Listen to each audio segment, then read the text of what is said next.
Shalom Bapak Ibu Saudara yang dikasihi Tuhan, apa kabar semuanya? Saya berharap kita semua ada dalam naungan perlindungan Tuhan yang sempurna. Bapak Ibu Saudara yang dikasihi Tuhan, kita di dunia ini mengenal ada berbagai macam agama dan kepercayaan. Termasuk kekristenan itu dianggap sebagai salah satu agama dan kepercayaan kepada Tuhan kita Yesus Kristus.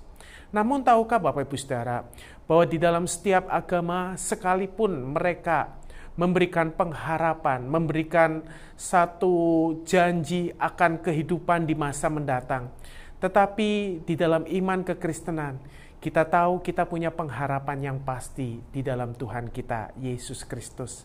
Saya ingin mengajak Bapak Ibu Saudara bersama-sama merenungkan satu bagian firman yang terambil di dalam Yohanes pasal 3, ayat yang ke-35 dan 36. Saya bacakan untuk Bapak Ibu Saudara ya. Bapa mengasihi anak dan telah menyerahkan segala sesuatu kepadanya. Barang siapa percaya kepada anak, ia beroleh hidup yang kekal. Tetapi barang siapa tidak taat kepada anak, ia tidak akan melihat hidup, melainkan murka Allah tetap ada atasnya. Bapak Ibu Saudara, Injil Yohanes pasal 3 merupakan pasal yang sangat kita kenal, bukan? Karena di pasal 3 ini kita dipertemukan dengan satu ayat yang menjadi janji pengharapan yang pasti. Bahwa karena begitu besar kasih Allah akan dunia ini sehingga ia mengaruniakan anaknya yang tunggal.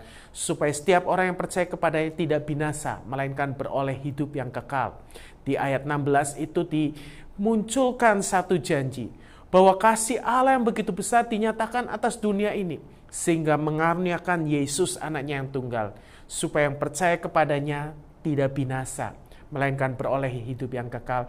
Dan ayat 35-36 ini menjadi satu peneguhan bahwa dikatakan Bapa mengasihi anak dan telah menyerahkan segala sesuatu kepadanya.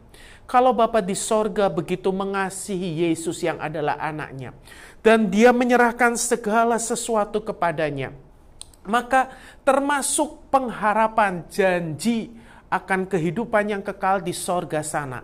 Itu juga merupakan satu kepastian yang diberikan oleh Yesus kepada setiap orang yang percaya kepadanya.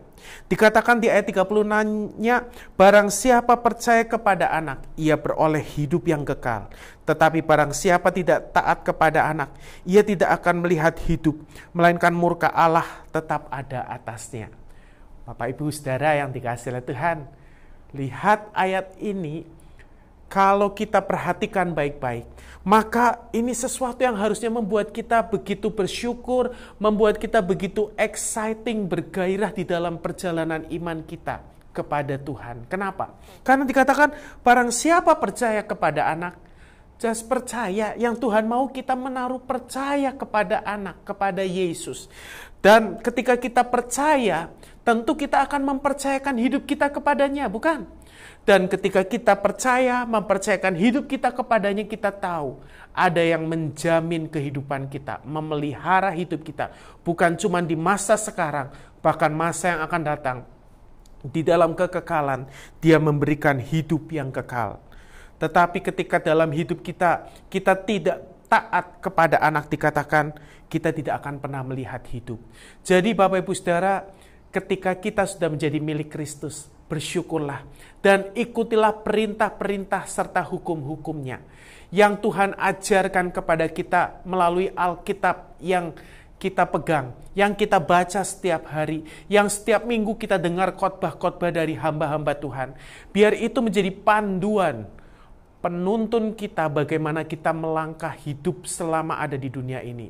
Supaya pada akhirnya kita sampai di tujuan kekal, yaitu di kerajaan sorga yang mulia.